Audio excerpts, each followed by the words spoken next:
Some people earn respect. Others try to legislate it from behind a clipboard. Karen belonged to the second group. She showed up on my radar the week after I moved into the Oak Hollow Estates, a gated community with HOA regulations thicker than the tax code and about as charming. I'd bought the house outright. No mortgage, no roommate, no strings. Just me, a newly single guy in his early 30s, trading in the chaos of city living for what the brochure promised was peaceful, neighborly harmony. That phrase aged like milk. See, I made the mistake of not caring, not waving at everyone, not putting decorative wreaths on my door, not joining the weekly community walks organized by the HOA's social committee, which, of course, Karen chaired. To be fair, I didn't hate her immediately. That took about 5 minutes. Our first encounter was as classic as it gets.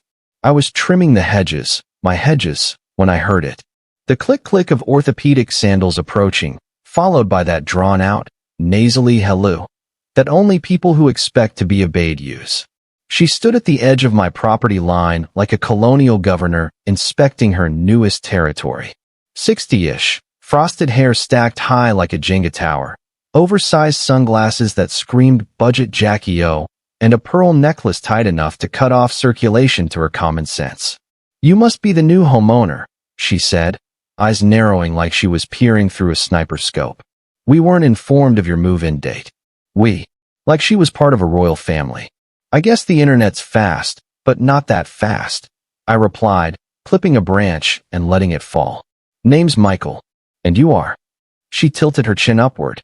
"Karen Fletcher, head of the HOA board. We try to maintain a certain order around here." That pause was heavy with implication. I nodded, pretending to care. "Appreciate that. Order's great. Keeps the zombies out." She didn't laugh.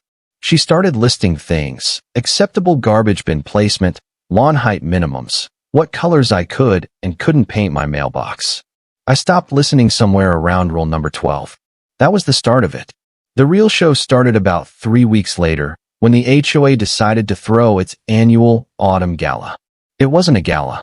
It was an overpriced backyard barbecue for people who thought dry chicken and off-brand Prosecco counted as a social event. Karen, of course, was directing it like a military operation. She went door to door with printed invitations, laminated schedules, and a smug little smirk that said you should be grateful to be included. When she got to me, she handed over the materials with all the warmth of a tax auditor. "I've also included the VIP guest access form," she said, tapping the paper. "You're allowed 2 guests with reserved parking. Just write their names down and return it by Thursday." I looked at the form. VIP access? For a backyard party. "It's a matter of protocol," she said sharply. "We don't want outsiders taking up our limited street parking." Outsiders. Jesus. I could have let it go. Just filled in the blanks with fake names and skipped the whole thing. But something about her smug tone, the way she assumed I'd comply, rubbed me raw. So I told her, "I'm good. Not attending." She blinked, like a computer error message just popped up in her brain. "Excuse me. I'm skipping it. Not really my crowd. But it's required." That made me laugh. Required? It's not jury duty. It's a lukewarm potluck with HOA karaoke. I'll pass. Her lips tightened. "We expect full community participation." Well, expect again. I closed the door. That should have been the end of it. For the next week, I got emails. Flyers in the mailbox. Reminders slipped under the door like I was being served a warrant. And then came the escalation. 3 days before the gala, I got a knock on the door again. This time, Karen had a clipboard and backup. One of the HOA board members, a doughy man named Ron who looked like he still lived with his mom and called her mother. "We've noticed you haven't submitted your VIP guest form," Karen said, all tight-lipped business. "I noticed that too," I replied. "You're causing unnecessary confusion," Ron piped in, clearly proud to be on the team. "We're trying to finalize the parking plan." That's when I realized what this was really about. Power. See, Karen didn't just want me to attend. She wanted me to kneel, to play her little suburban court game, where everyone smiled politely while licking her boots. So I gave her exactly what she didn't want. "I'll tell you what," I said. "You can assign my VIP slots to whoever you want. I won't be needing them." That's not how this works, Karen snapped. Sure it is. My property, my choice. You said 2 guests, right? Yes. Cool. Then I'm inviting my cousin and his boyfriend. They're flying in from out of state. And yeah, they'll need the reserved spots. Karen hesitated. We need their full names. I leaned forward, smiled. Sure. First guest? Just put down Mr. None of your business. Second guest? Let's go with confidential by request. They're both very exclusive. Karen gasped like I'd kicked her Pomeranian. Ron looked confused. I closed the door. I wasn't planning on attending, but I stayed home just to watch the train wreck. Through my living room window, I saw Karen pacing near the HOA tent with a list in her hand, probably frantically trying to figure out who Mr. None of Your Business was and why they hadn't shown up for their reserved spot. She kept glaring at my house like I'd personally defaced the American flag. Neighbors started whispering. A few laughed. Someone even came by later and said, "Man, I wish I had the balls to do what you did." I just smiled and handed them a beer from my fridge. The kicker? Karen actually tried to fine me for disrupting HOA operations. A printed notice appeared in my mailbox the next day, citing rule number 9.3b, interference with neighborhood logistics or guest coordination. I sent it back with a sticky note. Disrupt this. The week after the gala, I woke up to something new on my lawn. A small, white wooden stake jammed into the ground, with a laminated sign attached. Pending review, lawn noncompliance. HOA regulation number 14.2. I stared at it, coffee in hand, expression flat. I hadn't even mowed yet. It was Monday morning. The grass wasn't overgrown. There were no weeds, no gnome army vandalizing the azaleas. Just a neat, green lawn and a petty little war declaration. Karen had gone full HOA vigilante. I left the sign where it was. Let the neighbors see how desperate she was getting. But that was just the first strike. Tuesday, a note about unauthorized exterior lighting. I had strung up 2 small solar lights by the walkway. Wednesday, a complaint about my trash bin placement. I'd rolled it out at 7:02 a.m. Pickup was at 7:30. Thursday, a letter warning me that passive-aggressive language directed at board members may constitute harassment. It was unsigned, of course. It wasn't subtle. Karen was trying to build a paper trail, a fabricated rap sheet to justify some kind of penalty. A warning, maybe even a lien if she played her cards right. But here's the thing about people like Karen. They assume everyone plays defense. Me? I'd already moved to offense.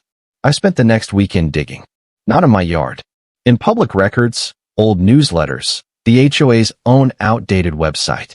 You'd be amazed how much people post when they think no one is paying attention. Turns out Karen had a history. Not criminal, but embarrassing. She'd once tried to sue a neighbor in her previous HOA for planting a tree too close to her backyard fence. The case got thrown out, and the tree was nicknamed Karen's Shadow by the rest of the block. Her family had moved 2 months later. More interestingly, I found her resume from an old community blog, a self-declared property management specialist who had never actually held a real license. Just years of bullying neighbors under the guise of community standards. I also learned that the HOA had to re-elect board members every 12 months. Karen's reign, ending in 6 weeks, which gave me an idea. I started talking to neighbors. Casually at first. The guy with the Jeep who Karen once reported for oil leakage. The couple with 2 kids whose swing set violated visual harmony rules. The retired Navy vet who got fined for putting an American flag on a pole instead of a sanctioned HOA mount. I didn't come at them like some campaigner. I just asked how they liked living here. Once they vented, I asked a simple question. Why don't we just vote her out? Most of them laughed. Not because it was a bad idea, but because they didn't believe it was possible. She's got her people, one woman told me. They've been on the board together for years. They run unopposed, another neighbor said. No one wants the hassle. I smiled. Then maybe it's time for a little hassle. I printed flyers, nothing fancy. White background, bold black text. Tired of Karen? Vote for change, board elections, October 12th. Let's take back our neighborhood. We pay the dues. We make the rules. I slipped them into mailboxes. Quietly. No social media, no big speeches. Just a seed of rebellion planted door to door. And it worked. People started texting, calling. One guy, Brandon, offered to design a proper website. An ex-real estate agent named June said she'd run for treasurer if I ran for chair. We met in my garage, surrounded by lawn chairs and coffee cups, building a campaign that was half PDA mutiny and half political thriller. We called ourselves the Deuce Crew. 2 weeks before the election, Karen tried to host a mandatory HOA info night. I showed up with 4 neighbors and a stack of printed bylaws. She stood at the front like she was addressing the UN, PowerPoint and all. "Good evening," she began. "It's come to my attention that some misinformation is being circulated." I raised my hand. She ignored me. "And I want to clarify that the current board has always acted in the community's best interest." I raised my hand higher. "Karen, quick question." A vein in her forehead twitched. "This is not a Q&A. It's about your recent violation notices. Did those go through proper channels? Or were you freelancing with that clipboard?" Whispers rippled through the room. She clenched the clicker in her hand like she wanted to throw it. "Any homeowner who disrupts the peace can be fined," she hissed. I smiled. "Funny. I thought homeowners had a right to due process. Page 6, Section 2B. Want me to read it aloud?" Karen slammed the clicker down. "This meeting is over." It was. For her. I should have seen it coming. The next day, I got a letter, not from Karen, but from the HOA's legal partner. A real one. Not some bluff. They claimed I had violated solicitation rules by placing unauthorized political materials in mailboxes. I read the letter twice. Then I laughed. See, Karen didn't realize I had already spoken to a lawyer, an actual one. A buddy of mine from college who now specialized in property law. He'd reviewed my flyers, my strategy, everything. Made sure I stayed within the lines, even while coloring all over her ego. I forwarded the letter to him. His reply? "Let her bluff. She files a real suit, she'll get laughed out of court." And with that, I doubled down. The week before the vote, I hosted an open barbecue. Free food. Music. No HOA forms required. Nearly 30 neighbors showed up. They laughed, ate, and shared stories, or stories, really, about the fines, the letters, the nonsense. Karen stood 2 houses down, arms folded, watching from behind her hydrangeas like the world was ending. And for her, it kind of was. See, this wasn't just about the gala anymore. It wasn't about the signs, or the emails, or even me refusing to play her games. It was about the illusion of power cracking. About someone finally standing up and saying, "Karen, this is my property, and you're nobody." Election day felt like a local revolution. It started quiet, sunny, crisp, and deceptively calm.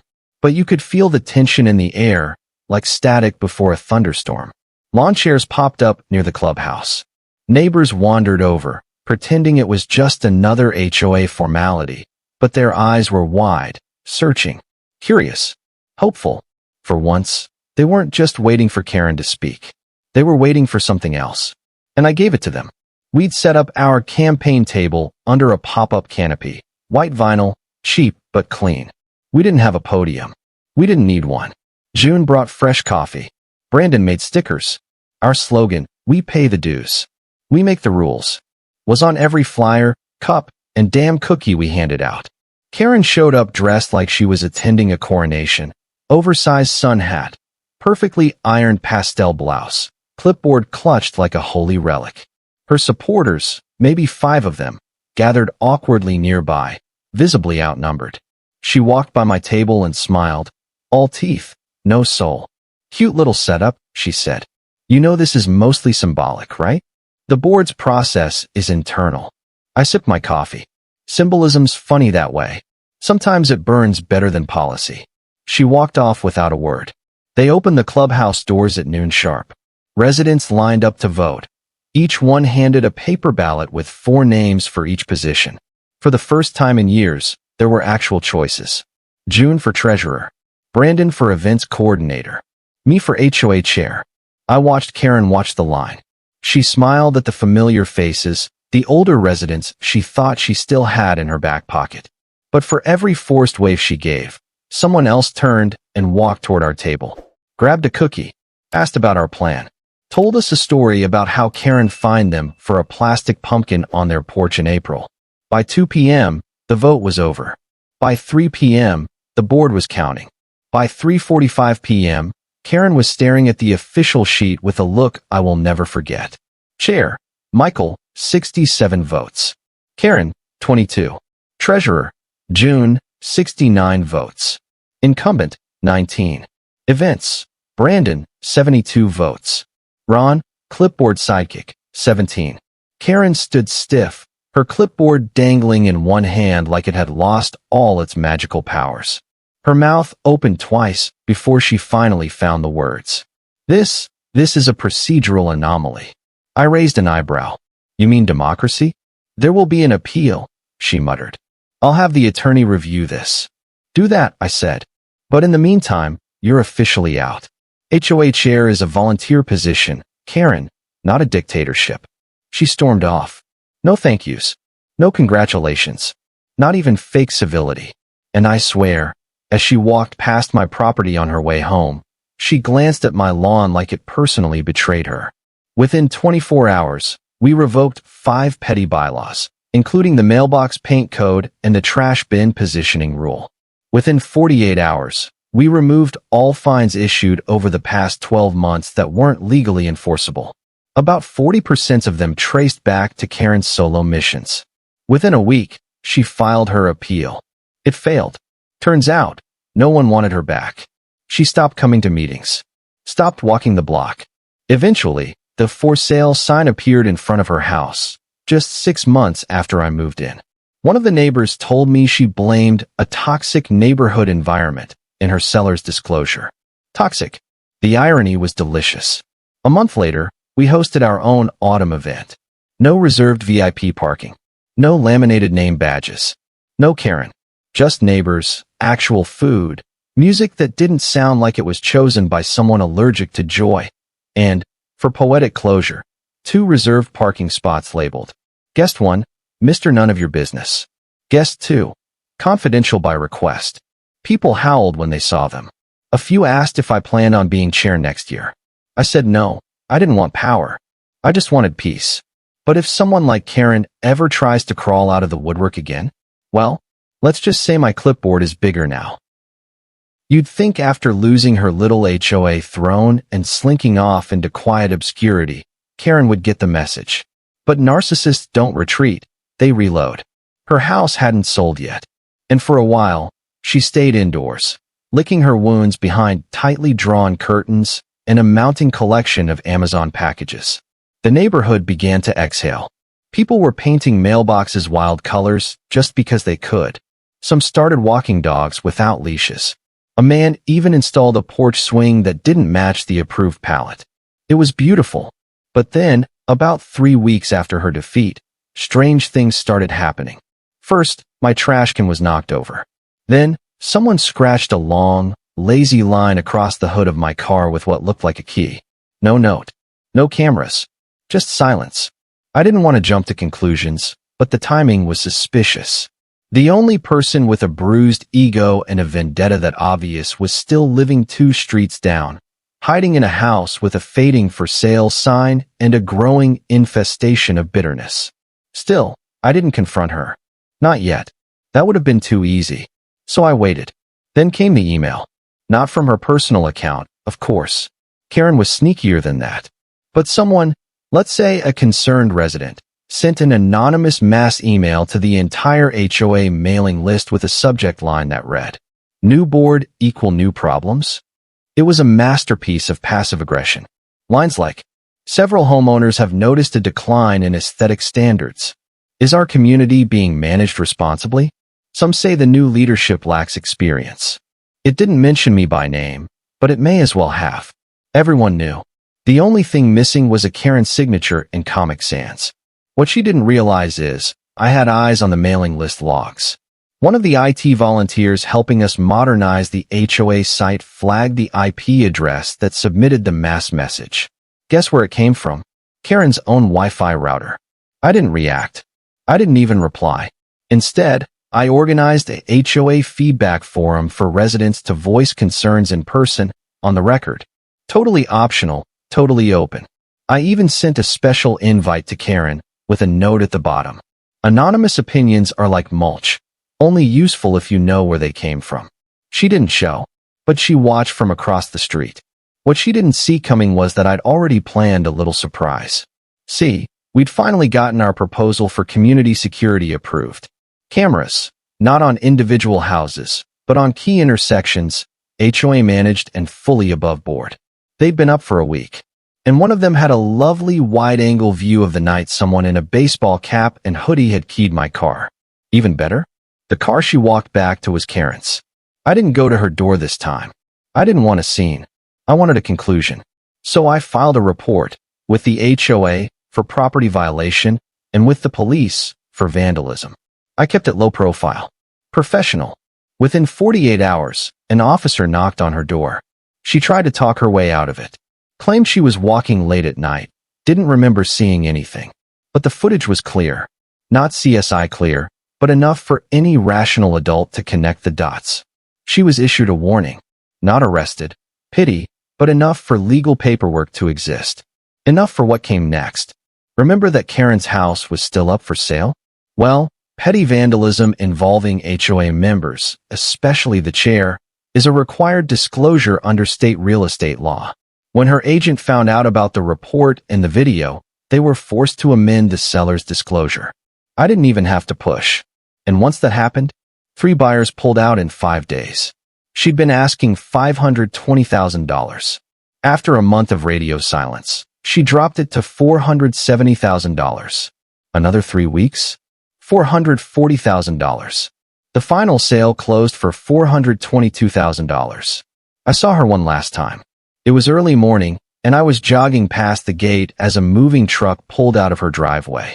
Karen stood there, arms crossed, staring at her house like she could will it to take her back. She looked smaller. The clipboard was gone. The pearls were gone. She wore sneakers and a stretched-out sweatshirt that said, Lake Tahoe 98. She saw me. I slowed down just slightly, enough to make eye contact. Morning, I said, nodding. She didn't reply, just turned away and walked into the empty shell she used to rule. Since Karen left, Oak Hollow has changed. We rewrote the bylaws, simplified them, removed anything that looked like it was written by someone drunk on power and bad Pinot Grigio. We set term limits, installed neighborhood suggestion boxes, real ones. And we made it clear, no more monarchs with clipboards. I still don't wave at everyone. Still no wreaths. Still don't go on community walks. But now, when I sit on my porch with a cold drink and watch the neighborhood kids zoom past on scooters that would have made Karen faint, I smile. Because this is my property. And Karen? She's nobody now. Karen was gone, but the echo of her reign didn't disappear overnight. But we weren't just careful. We were surgical. The new board, the dues crew, kept things lean. No unnecessary rules. No late-night secret meetings. Everything posted online, transparent, and boring. That was the goal. To make the HOA so unsexy, no tyrant would ever want the job again. And for a while, life just settled. Peaceful. Civil. Until I got the email. 3 months after Karen's departure, I got a ping from the HOA contact form. It was from someone named Cynthia H., asking if I could clarify a few policies about exterior paint restrictions and the noise ordinance. Harmless enough. She was closing on Karen's old house next week. I replied with the updated guidelines, short, simple, freedom-friendly, and asked her what made her choose Oak Hollow. Her answer? Honestly, it's weird. I almost didn't even look at the place. There were some bad reviews online. Something about a nightmare neighbor and a crazy HOA chair. But then I heard she moved out, and that the new guy running things was fair and normal. Figured I'd take the gamble. I stared at the screen for a few seconds. Then I smirked. Karen, in her desperate final days, had apparently flooded every real estate review site she could find with negative posts. Complaints, 1-star ratings, anonymous horror stories, complete with fake neighbor names and exaggerated drama. She tried to poison the well on her way out. And all she did was make herself famous. By the time Cynthia bought the place, Karen's name had practically become urban legend in the Oak Hollow Facebook group. Memes, jokes, Someone even started a parody Twitter account at Clipboard Karen, complete with HOA commandments written in all caps. She wasn't just gone. She was immortalized as the community cautionary tale. The twist came 6 months later. One afternoon, I opened my mailbox and found a postcard. No return address. On the front, a stock photo of a Florida beach. On the back, just a few lines in aggressive, curly handwriting. I hope you're happy. Enjoy your precious little HOA. The neighborhood deserves what it gets. K. No signature, just that lonely initial. I turned the card over again. The image was grainy, cheaply printed. The sand didn't even look real. I stared at it for a long moment, then placed it on my fridge, right next to a magnet that said, "Don't start none, won't be none." And every time I grabbed a beer, I saw it there. Her little final spitball. Powerless. Petty. Pointless. Exactly what she had become. A year passed. Cynthia turned out to be great, quiet, respectful, planted a lemon tree in her yard. Never once filed a complaint. More families moved in. People started painting murals on their fences. A guy 3 doors down installed solar panels that Karen would have called visual pollution. Now we call them progress. The HOA budget's balanced. Violations are down 90%. We even hosted a Freedom from Clipboard Day block party, complete with a dunk tank labeled Retired Tyrants Only. I didn't run again the following year. Didn't need to. My job was done. In Oak Hollow, it finally became what it pretended to be in the brochure. Peaceful, neighborly harmony. Just with a better soundtrack. Sometimes I walk past Karen's old house and wonder if she ever checks Zillow. Sees the lemon tree. Reads the reviews. Realizes that the community she tried so hard to dominate is finally thriving. Because she lost. I hope it eats at her. But knowing Karen, she probably thinks she was right all along. That we were all ungrateful. That she alone saw the truth. Let her. She can keep her delusions. We'll keep the neighborhood. Because in the end, she forgot the simplest rule of all. You don't own a community with rules. You earn it with respect. And Karen? She didn't earn a damn thing. Thank you for being with us. Please share in the comments where you are watching from and whether you liked everything, and see you next time.